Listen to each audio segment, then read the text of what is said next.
কে রে কে কি বলে কি? আসসালামু আলাইকুম প্রিয় দর্শক, আমরা সকলে জানি স্বৈরাচার দেশ থেকে পালাতে বাধ্য হয়েছে শুধুমাত্র ছাত্র জনতার আন্দোলনের কারণে।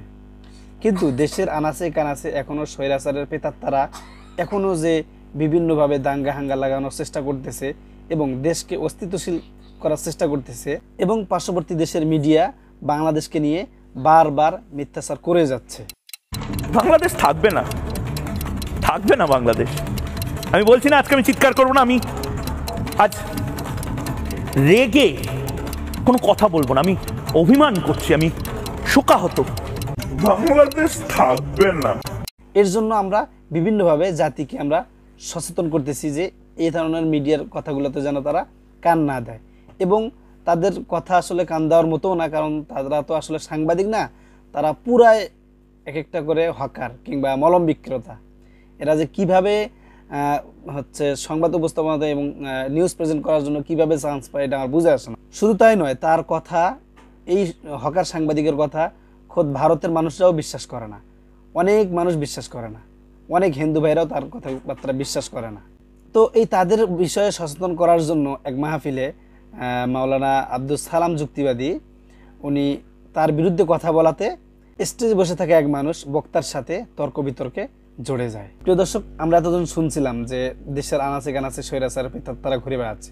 আজকে আমরা সরাসরি দেখব আসলে কারা স্বৈরাচারের প্রেতাত্মা এবং কারা ভারতের এজেন্ট, কারা ভারতের দালালি করে, কারা ভারতের দালালি করে এবং আমাদের বাংলাদেশকে আজকে এই পর্যন্ত নিয়ে আসছে। প্রিয় দর্শক, চলুন আমরা ভিডিওটি দেখে আসি।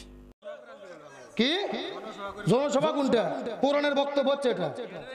আপনি সূরা ফাতিহা পড়তে পারেন? মৌলানা মানুষ তাহলে এই বক্তব্য দিচ্ছেন কেন? আপনি এই কথা কেন বলতেছেন? আপনি কোরআনের কথা জনসম্মুখে বলা লাগবে মানে? আচ্ছা, শুভেন্দু অধিকারী আর ওই ভারতের আমার দেশকে নিয়ে ষড়যন্ত্র করেনি? তো এইটাই ইমানদার মুসলমান হিসেবে আমি জাতিকে সচেতন করতে পারবো না? শুভেন্দু অধিকারী পক্ষে কেন দালালি করবেন? ভারতের পক্ষে কেন দালালি করবেন? ওই ভারতের দালালি আর বাংলার মাটিতে চলবে না। কে রে কে কি বলে কি? রাজনীতি মানে কি? রাজনীতির কি বোঝেন আপনি? সত্য কথা বলে রাজনীতি হয় কি? সত্য কথা সব জায়গায় বলা যায় না মানে? না, উনি বলতেছে সব জায়গায় বলা যায় না। কে রে, সত্য কথা বললে সমস্যা আছে। স্বৈরাচারের কথা বললে যাদের চুলকনি ওঠে মনে করবেন স্বৈরাচারের দোষর। এ কথা কন না কে? গত 16 বছর আমরা কথা বলতে পারিনি, এখন মাহফিলে বাধা দিলে পিঠের চামড়া থাকবে না। এত হক কথা বললে এত চুলকনি ওঠে কেন? আপনার নেত্রী চরিত্র যদি কোরআনের সাথে মিলে যায় বাদ দেব। কথা কি কোরআন ছাড়া হচ্ছে? আবু জেল রসুলের 3 বছর বন্দী করে থুয়েছে, হাসিনা আলেমদের বন্দী করছে। এটা রাজনীতি মনে হয় কেন আপনার? কলজার জলে চুলকনি ওঠে কি? জনসভা কোনটা? কোরআনের বক্তব্য হচ্ছে এটা। আপনি সূরা ফাতিহা পড়তে পারেন? মৌলানা মানুষ তাহলে এই বক্তব্য দিচ্ছেন কেন? আপনি এই কথা কেন বলতেছেন? আপনি কোরআনের কথা জনসম্মুখে বলা লাগবে মানে? কোরআনের কথা জনসম্মুখে বলতে হবে কেন? আমি তো কোরআনের আয়াত দিয়ে বলতেছি। সূরা আনফাল খোলেন, সূরা আনফাল খোলেন, 30 নম্বর আয়াত দেখেন। আপনি আবু জেল যা করেছে আমার দেশের স্বৈরাচারও তাই করছে। তো এটাকে আমি বলতে পারবো না? তাহলে বাদ দেন, এই ওয়াজ করে কি হবে? বাদ দেন। স্বৈরাচার পালিয়ে যাওয়ার পরেও দালালি। কোরআনের হক কথা চলবে, এ কথা বান চলছে। আবার অনেকে ফতোয়া দেয়, শোনেন, অনেকে ফতোয়া দেয় যার মাহফিলে ওয়াজ হয় না, শুধু গীবত হয়। কিন্তু ওই বাটপার জানে না গীবত করা ফরজ। এক গীবত হারাম আর এক গীবত ফরজ। আবু জেলের বিরুদ্ধে গীবত করা ফরজ।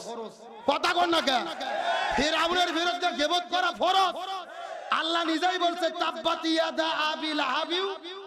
আল্লাহ বলছে আবু লাহাবের হাতও ধ্বংস, পাও ধ্বংস। কে বলছে? তার মানে আবু লাহাবের চরিত্র যার মধ্যে আছে সেটা বলা আমার জন্য জরুরি। ওই ফিরআউনের আবু জেল মার্কা চরিত্র যার ভেতরে আছে এর বিরুদ্ধে কথা বলা জরুরি। দেখি তাকবীর দেন তো দেখি।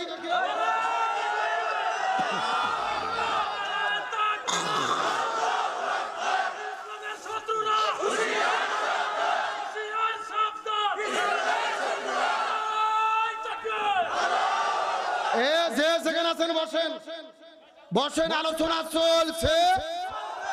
আচ্ছা, শুভেন্দু অধিকারী আর ওই ভারতের আমার দেশকে নিয়ে ষড়যন্ত্র করেনি? তো এইটা ইমানদার মুসলমান হিসেবে আমি জাতিকে সচেতন করতে পারবো না? শুভেন্দু অধিকারী পক্ষে কেন দালালি করবেন? ভারতের পক্ষে কেন দালালি করবেন? ওই ভারতের দালালি আর বাংলার মাটিতে চলবে না। কোরআনের হক কথা চলছে। যত জনগণকে সচেতন করা হুজুরদের ইমানি দায়িত্ব। তাহলে বলে আবু জেল্লা কয়টা কাজ করবে? এক নম্বর, কোরআনের হক কথা যারাই বলবে তাদের কোথায় বন্দী করবে? ভারতের পশ্চিমবঙ্গের যিনি বিজেপি দলের নেতা শুভেন্দু অধিকারী, কি অধিকারী, ওর কথাবার্তা শুনে মনে হয় ওবায়দুল কাদেরের দায়িত্বকে বুঝে দেওয়া হয়েছে। এ কথা কর না গা, সারাটা দিন খাইয়ে দেয়, কোনো কাজ নাই, শুধু বাংলাদেশ নিয়ে তার মিথ্যাচার। আজকে তিনি বক্তব্য দিয়েছে যে বাংলাদেশের মোল্লা ইউনূস আর এই নাবালক উপদেষ্টারা দেশটাকে শেষ করে দিচ্ছে, এদের গলার মধ্যে ফাঁসির দড়ি ঝুলানো হবে। এরা মিথ্যাচার করেছে যে বাংলাদেশে হিন্দুদের বাড়ি ঘরে হামলা হয়েছে, হিন্দুদের ব্যবসা প্রতিষ্ঠান পুরানো হয়েছে, বাংলাদেশে চাল দেব না, ডাল দেব না, রসুন দেব না, বাংলাদেশের মানুষকে না খাওয়াইয়া মারবো। চিৎকার করে বলেন, রিজিকের মালিক কে? আল্লাহর কি খেলা?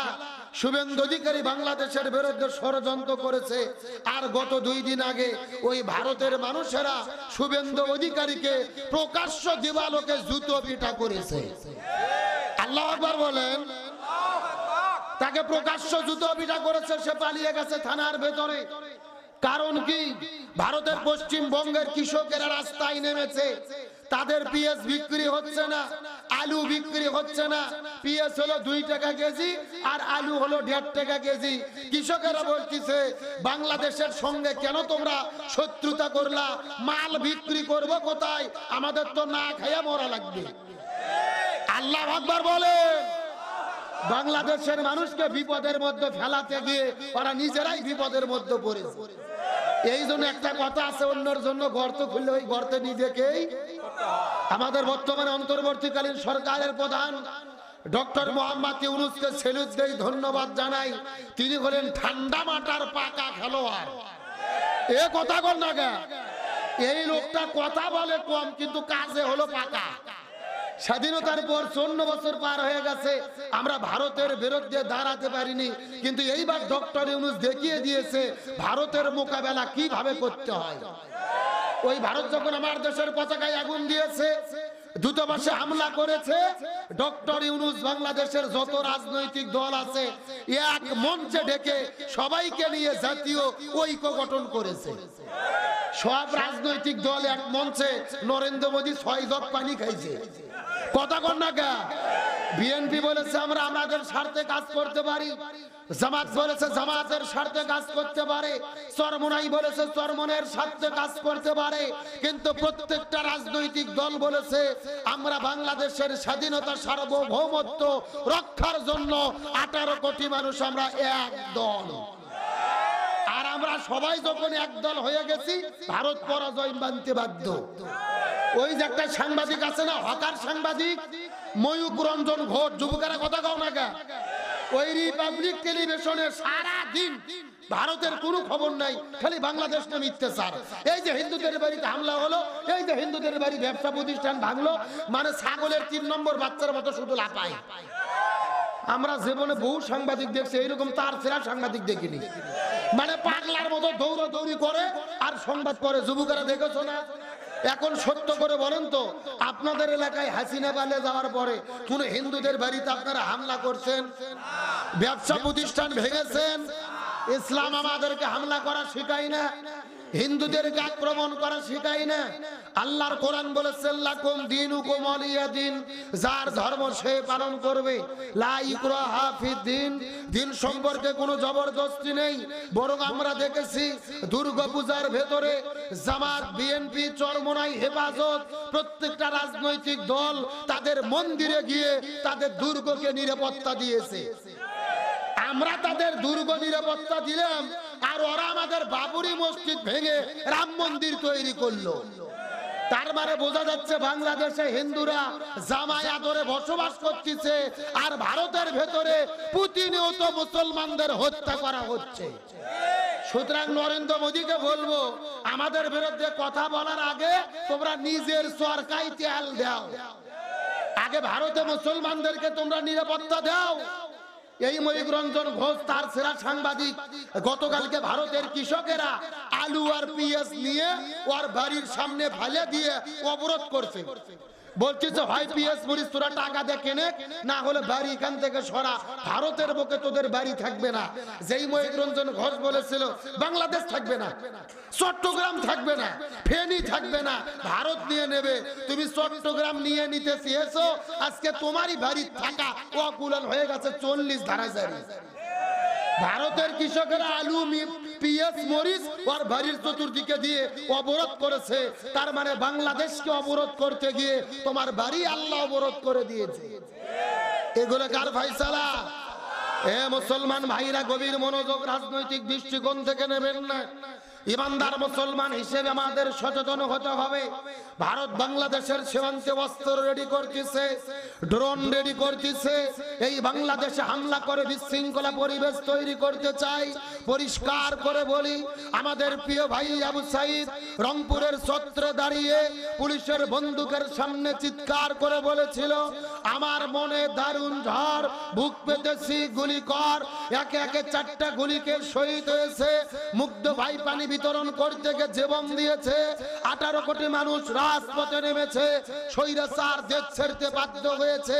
প্রয়োজনে আবার 18 কোটি মানুষ হাতে হাত রেখে মাথায় কাপড়ের কাপড় বেঁধে রাজপথে নামবো। তারপরে বাংলাদেশের স্বাধীনতা, সার্বভৌমত্ব 1 ইঞ্চি মাটি নিয়ে ওই ভারতের দাদা বাবুদেরকে আমরা ছিনিমিনি খেলতে দেব না, দেব না, দেব না। কারা কারা রাজি? দুটো হাত আল্লাহকে তুলে দেখা।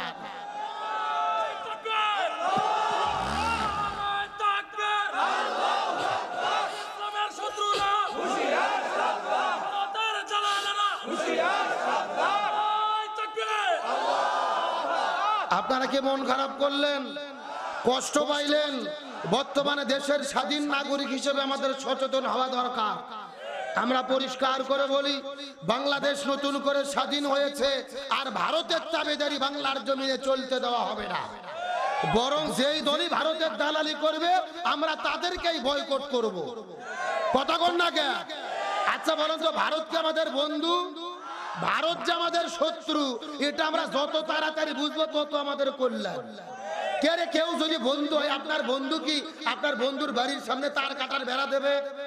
পৃথিবীর কোন দেশের তার কাটা বেড়া নাই, বাংলাদেশে তার কাটা বেড়া ভারত কেন দিল? আর প্রতিদিন মুসলমানদের কেন হত্যা করে, গুলি করে? 57টা নদী ভারত থেকে বাংলাদেশে এসেছে, তার 54টা নদীর ভেতরে বাঁধ দিয়েছে। ফারাক্কা বাঁধ, তিস্তা বাঁধ, পিপেই মুখ বাঁধ। খরার দিনে পানি আটকে দিয়ে আমাদেরকে পানি না খাওয়াইয়া শুকাইয়া মারে, আর বন্যার দিনে পানি ছেড়ে দিয়ে আমাদের ডুবাইয়া মারে। এগুলো বন্ধুর কাজ না শত্রুর কাজ? হ্যাঁ, ভালো করে বুঝবেন। ওরা বলছে পিএস মরিচ দেব না, মনে হচ্ছে ওরা আমাদের মাগনা দেয়, ফ্রি দেয়। আর ওরা কি ফ্রি দেয় না টাকা দেয়?